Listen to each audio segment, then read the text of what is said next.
Hello friends, welcome back to the 8th class NCERT हम discuss कर रहे थे और we are about to finish the NCERT. अभी तक हमने 8 चैप्टर डिस्कस कर चुके हैं।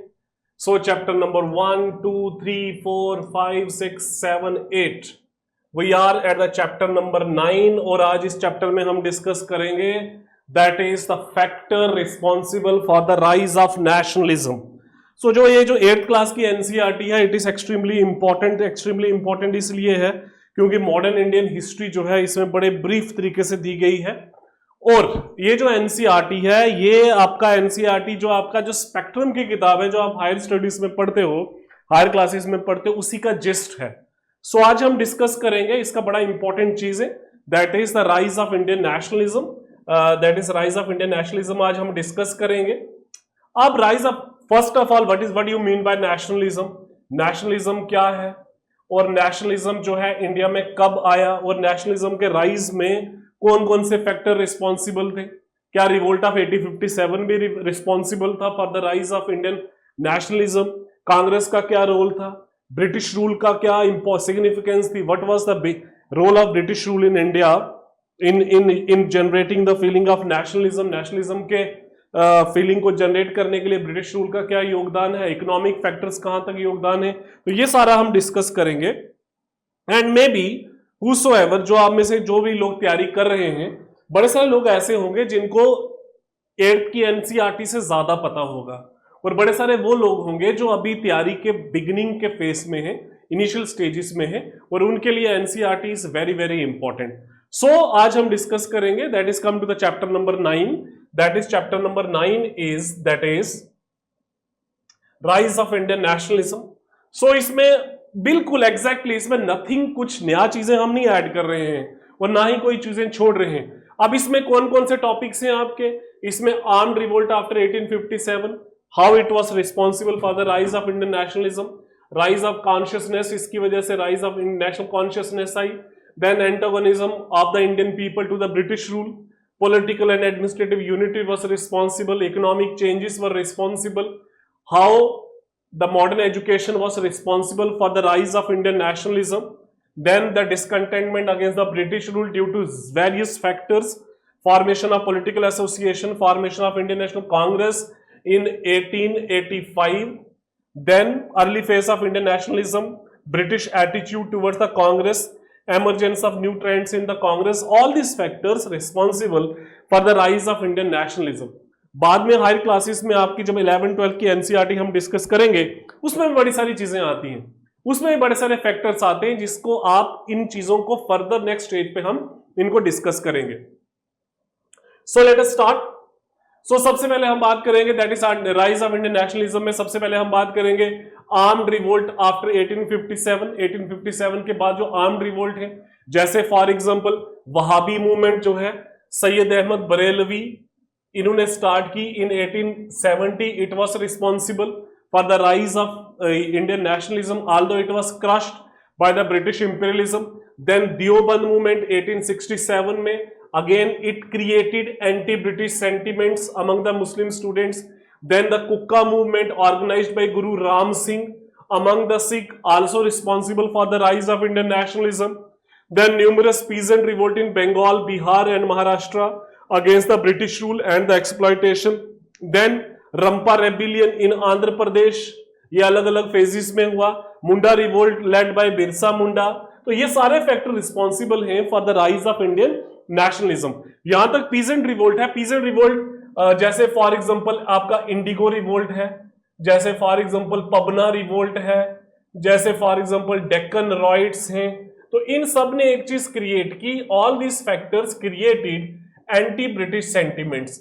एंटी ब्रिटिश सेंटिमेंट्स क्रिएट हुए, तो जिसकी वजह से जो है एक फीलिंग ऑफ वननेस आई। वो फीलिंग ऑफ वननेस इस तरीके से आई, इन सबको लगा कि एक्सप्लॉयटेटिव एजेंसी एक ही है, इन सबको लगा कि सबके दुखों का कारण एक ही है, that is the British empire. British empire was responsible for their grievances, British empire was responsible for their problems, and British empire was responsible for their poverty etcetera. Widespread discontent and armed uprising against the British rule across the different region, localized revolt did not pose serious threat to the British rule, but it also indicated the growing political consciousness. Aldous इससे British rule को कुछ इतना असर नहीं पड़ा, लेकिन एक consciousness create की गई, एक कॉन्शियसनेस क्रिएट हुई among the Indian people against the British empire. Then another factors contributing to the national unity, that is political and administrative unification under the British rule, common system of law and administration prompted feeling of commonality, economic changes leading to interdependence between the region, rise of modern industries, growth of new social classes like capitalist class, industrialist class, common national interest. Then is antagonism against the British rule or towards the British rule, British policies serving only their own interest. Okay, they were opposed, to the most of the Indians, or they were against the Indian interest, except certain sections supported by the British. Indian interest clashed with the British rule. And of course British policy जो है उन्होंने इस तरीके से create की, और British institution were also responsible for the rise of Indian nationalism. तो all this factors contributed, जिसकी वजह से इंडिया में नेशनलिज्म आया, फीलिंग ऑफ वननेस आई, चीजें जो है वो थोड़ी सी चेंज हुई। And of course English education also played an important role. English education का बड़ा इंपॉर्टेंट रोल है। जब वेस्टर्न एजुकेशन इंट्रोड्यूस की गई 1835 में, जो है आपकी इंग्लिश को as a medium of instruction किया गया, ऑफिशियल लैंग्वेज की गई, और जितने भी ब्रिटिश गवर्नमेंट की तरफ से जितने भी स्टेप्स लिए गए वो ब्रिटिश एजुकेशन और इंग्लिश एजुकेशन को प्रमोट करने में ही लिए गए, जिसका डायरेक्टली और इनडायरेक्टली इंडियंस को फायदा हुआ। जैसे फॉर एग्जांपल नए नए आइडियाज आए, जैसे idea of liberty, idea of nationalism, idea of constitutionalism, जितने भी रेनेसां के आइडियाज हैं वो सारे इंडिया में आए। अलग अलग thinkers also contributed to the rise of Indian nationalism. जैसे for example spread of modern education made Indians familiar with the revolutionary idea of freedom, democracy and nationalism from the west. It exposed them to the literature and happening globally and giving a broader world view. जैसे for example they came to knew about the French Revolution, about American Revolution, about unification of Italy, about unification of Germany. तो इन सब factors ने बड़ा important role play किया. Taught in English medium, it allowed the educated class across India to communicate and develop a common outlook. It made them to see India's problem from the national perspective rather than just regional or community view. Education opened up modern knowledge and nationalistic democratic outlook among Indians. Reform movement across region and communities promoted awareness of social evils and inequality. Rediscovery of India's past instilled a sense of pride among Indians. Vernacular literature and press also spread consciousness. The educated class took the leading role in propagating nationalist idea through writing, translation, journals. They highlighted India's economic, social, political problems. And of course, तो ये जो educated Indian है और English जो है, it became a common medium of exchange, common medium of exchange बना, through which they share their ideas, they share their thoughts, and of course they share also their problems. So all these factors responsible for the rise of Indian nationalism. And of course another factor, that is economic exploitation and backwardness. One thing was clear, British came to India to just to meet their own desire or for their own economic reasons. तो ये जो India की economic exploitation है, and that exploitation led to the India backwardness, also created feeling of discontentment, also created the feeling of resentment or feeling of anger among the Indians. The British economic policies caused misery for the peasants and ruin of artisan and craftsmen. Frequent famines in the late 19th century killed almost 3 crore people, 30 million people. Economic backwardness of India was due to the British policies. This led to growing realization that British rule was against the Indian interest. And of course, the cost of the British administration, ये सारा Indians को ही पे करना पड़ता था. जितनी भी British की वॉर्स थी, जितने भी इनकी बैटल्स थी, चाहे वो एंग्लो अफगान वॉर हो, एंग्लो बर्मीज वॉर हो, एंग्लो तिब्बतन वॉर हो, एंग्लो जितनी भी वॉर्स हैं वो सारे इंडियन खर्चे पे ही जाते था. तो जिसका रिजल्ट ये निकला कि इंडिया पे जो है, इंडिया की जो इकोनॉमी जो है दिन ब दिन जो है वो शैटर्ड होती चली गई, और जिसकी वजह से भी एक kind of oneness I. Why I put this book? Because this book is very very important. That is Vipin Chandra, The Rise and Growth of Economic Nationalism in India. If you have time, ये further studies में हम इसको फिर से discuss करेंगे. Then another factors like denial of rights and racial discrimination, Indian के साथ बड़ा भेदभाव किया जाता था. Indians had no say in governing their own country. Educated Indians looked down upon, denied employment and opportunities. Racial hatredness and attitude of white racial superiority prevalent.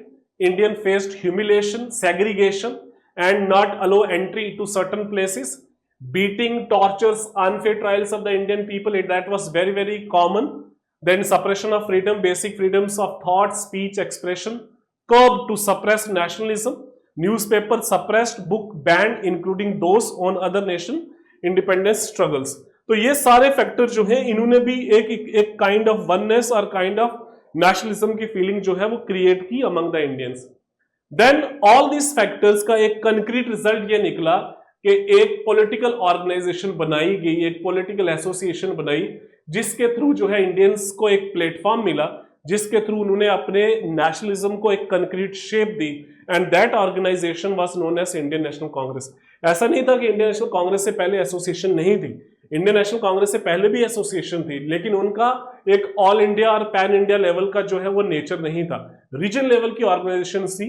Regional level पे जो है उनकी डिमांड जो थी that was very localised, that was very limited, and उनकी organisation भी इतनी proper नहीं थी. तो फर्स्ट स्टेप जो है towards organising Indian nationalism was given even by a British civil servant. He was person who was responsible for the formation of Indian National Congress. But overall, Indian National Congress played a very, very important role, that is in Indian freedom struggle. Okay, Indian National Congress कब बनाई गई? 1885 में. सबसे पहला जो session था उसमें 72 delegates थे. और फर्स्ट सेशन कहाँ पे हुआ? बॉम्बे में हुआ. एक कॉलेज था, that was Gurukul Tejpal college, वहां पे आए. And the key role played by a British civil servant A.O. Hume in bringing the Indian leaders together. This session was attended by prominent leaders like Dadabhai Naoroji, Firoz Shah Mehta, G. Subramaniam Iyer, Gopal Krishan Gokhale. बड़े सारे लोग आए. वोमेश चंद्र चटर्जी जो है वोमेश चंद्र Banerjee, he was the first president. और A.O. Hume जो है he was the general secretary of Indian National Congress. Indian National Congress का he was the general secretary.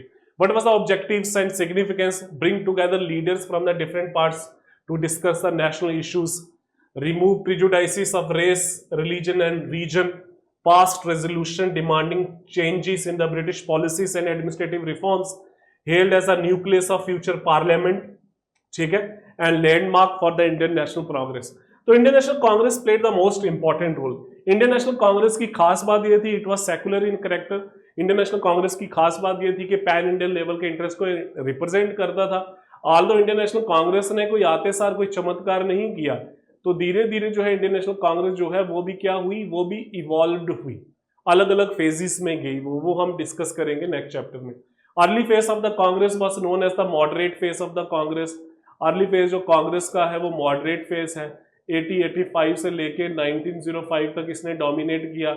Y they were known as moderates? Moderate इस phase को इसलिए बोला जाता था क्योंकि ये जो लीडर्स थे इनकी जो अप्रोच जो थी that was quite moderate approach थी. इनका जो डीलिंग था ब्रिटिश रूल के साथ that was quite friendly. They believed in the continuation of the British rule के कंटिन्यूएशन में बिलीव करते थे. They never asked any regress और you can say that any regressive questions. although they later on they question the economic nature of the British rule, but initially they were very friendly with the British Empire. Okay, they did not believe in the capacity of the masses. इनका जो method जो था that was very liberal, very progressive. They were the progressive forces. Okay, they believed in the three P's की इनकी policy थी, that is protest, that is prayer and that is press. Okay, regarded the so early phase of the Congress regarded as a moderate phase because they demanded gradual reforms and increased Indian participation. Key demands क्या थी? More Indian representation in legislature, civil services and reduction in expenses. Other demands क्या थी? Freedom of speech, more welfare programs, industrial growth. Of course, early congressmen were led by educated upper class who sought reforms through constitutional methods. They adopted methods like passing resolution, petition, seeking support from the British public. And उनका aim क्या था? Gradual expansion of the rights enjoyed by the British rule in India, British people to India. Okay, so this phase was very important as far as the national movement was concerned. Okay, that is early phase of the Indian National Congress. अब इस जब कांग्रेस बनी तो British government का क्या attitude था? Starting में जो है 1885 में एंड 1886 में ये जो 2 सेशन थे, ब्रिटिश रूल जो है that was very sympathetic, they were very friendly, but later on जैसे जैसे कांग्रेस ने थोड़ी सी अपनी डिमांड जो है ज्यादा उस पर प्रेस करना स्टार्ट कर दिया, they demanding participation in the legislative process, they demanding participation in the constitutional making progress, they demanding participation in every aspects, they demanding rights. तो जिसकी वजह से ब्रिटिश गवर्नमेंट जो है वो थोड़ी चिड़चिड़ी हो गई and they became openly hostile, और कांग्रेस को कंसीडर किया गया as a seditious organisation, try to dismiss it as a representing microscopic minority, attempted to divide Indian along the religious line, disassociate Muslims from the joining British Parliament, remain largely uninterested in introducing reforms in India. जैसे for example, who was the viceroy when Congress was formed? That was the Lord Dufferin was the viceroy. उसके बाद कांग्रेस को challenge करने के लिए, कांग्रेस की position को under estimate करने के लिए एक यूनाइटेड पेट्रियोटिक एसोसिएशन बनाएगी, ठीक है, and it was an attempt to divide the Indian people on the religious line, क्योंकि ये यूनाइटेड पेट्रियोटिक एसोसिएशन थी ये सर सैयद अहमद खान ने बनाई and with the support of Raja Shiv Prasad of Banaras. So it was an attempt to reduce the importance of the Congress and to divide the Indians on the basis of the religion. Okay, so with the passage of time जो है moderate का जो method जो था that was not liked by some other leaders, and जिसकी वजह से क्या हुआ कि विद इन द कांग्रेस ही थोड़ा सा प्रॉब्लम आना स्टार्ट हो गई और एक नए ग्रुप लीडर्स का इमर्ज हो गया जिन्होंने अपने आप को मॉडरेट्स नहीं बोला, they were aggressive, they were the preacher of aggressive nationalism, they believed in the capacity of the masses, they feel proud on Indian past, Indian heritage, Indian culture, and they tried to get everything by force, and these particular leaders, they were the extremists. Okay, so the emergence of new trends, Indian leaders became disillusioned with the lack of reforms, felt need for struggle, movement spread from educated class to lower middle class and the masses, जिसकी along with the famines, poverty in the late 19th century, जिसकी वजह से British policy का और ज्यादा criticism हुआ। Lord Curzon also played very negative role, उसने Congress को डिस्ट्रॉय करने की कोशिश की और जिसका रिजल्ट ये निकला कि there was emergence of some radical leaders like तिलक, लाला लाजपत राय, विपिन चंद्रपाल, अरबिंदो घोष, अजीत सिंह, बहुत सारे लीडर्स आए। Criticise Congress moderate methods and मेंडिकेंसी, demanded Swaraj, okay, called for reliance on mass movement and awakening instead of just petition, utilized popular festivals, hartals, boycotts and method of agitation, and Congress gradually came under the influence of these militant nationalistic trends, or you can say that aggressive nationalist trend. ये जो जितना भी लिखा गया है ये सारा old NCERT 8th class की एनसीईआरटी बाय विपिन चंद्रा, जो आज की डेट में ये एनसीईआरटी चेंज हो गई है। ओके, तो ये सारा उसमें बोला गया है कि रिजल्ट क्या निकला, मतलब ये जो मॉडरेट मेथड्स थे कांग्रेस के, इसका रिजल्ट क्या निकला, कुछ हो नहीं रहा था जिसकी वजह से नए ट्रेंड्स आए। Okay, so with this we finish the chapter that was the national movement, feeling of nationalism का राइज कैसे हुआ। नेक्स्ट क्लास में हम दूसरे चैप्टर डिस्कस करेंगे। इसमें हमने डिस्कस क्या किया, the factor responsible for the rise of Indian nationalism. इसमें that was the revolts against the British rule after 1857, जिसमें कुका रिवोल्ट है, जिसमें बहाबी मूवमेंट है, दियोबंदी मूवमेंट है, रंपा रेबिलियन है, मुंडा अपराइजिंग है। इनमें रोल ब्रिटिश का रोल कितना रहा पॉलिटिकल यूनिफिकेशन का, देन इकोनॉमिक पॉलिसीज का क्या रोल रहा, इंटरनेशनल इवेंट्स का क्या रोल रहा, एजुकेशन का क्या रोल रहा, प्रेस का रोल क्या रहा, वो सारा कंक्रीट जो है वो आपका इंडियन नेशनल कांग्रेस है। इंडियन नेशनल कांग्रेस ने प्लेटफॉर्म प्रोवाइड किया। कांग्रेस के इनिशियल मेथड्स मॉडरेट्स थे, जिसका रिजल्ट ये निकला कि थोड़ा सा फ्रस्ट्रेशन आया और एक रेडिकल नेशनलिज्म का राइज हुआ, जिसमें पाल बाल लाल ने बड़ा इंपॉर्टेंट रोल प्ले किया। सो नेक्स्ट क्लास में हम डिस्कस करेंगे the next phase of Indian nationalism. Thank you so much, and of course please subscribe our channel that is History Fox and Taiyari 360। Thank you.